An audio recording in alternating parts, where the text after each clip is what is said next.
I would like to build with you eco map. So I would like you to go for a walk, but the task for you is answer 3 questions. What does my eye see during your walk? What my ear hear during this walk? And what my nose smell? Please collect your experience, and we will build something like eco map. Eco map is an example of visual field characteristic. I would like you to present your eco map, and first of all, answer the question, what did my eye see? Okay.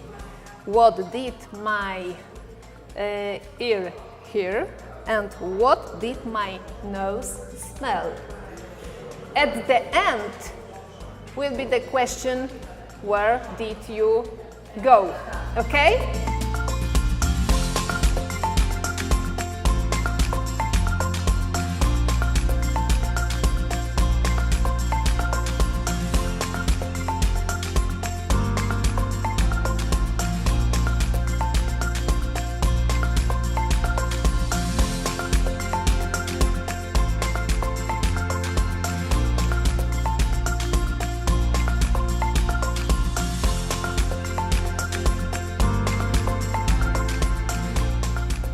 So we have 2 sheets with bird pictures, yes, and their habitats.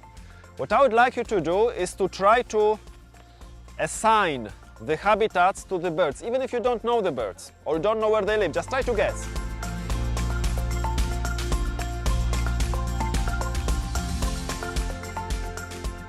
Okay, let's start with the first species on the cards. The first species is in English, it's a blackbird. Yes, the first species is the blackbird. Yes, the female is brown and the male is black. Very good. And to what habitat did you assign the blackbird? Buildings or green areas?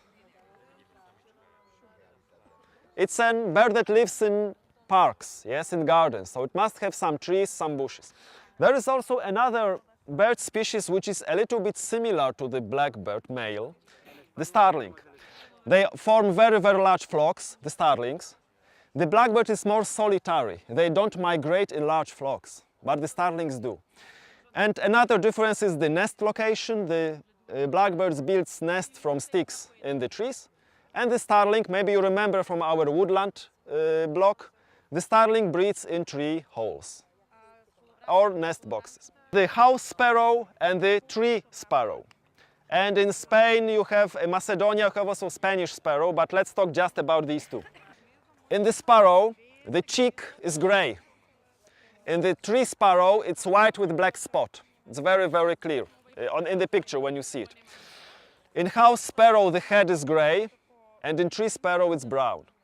And another thing is that in house sparrow, just like in a blackbird, males and females are different. In that picture you have only 2 males. A female is more uniform grayish-brown, without any characteristic features. But in a tree sparrow, both male and females look just the same.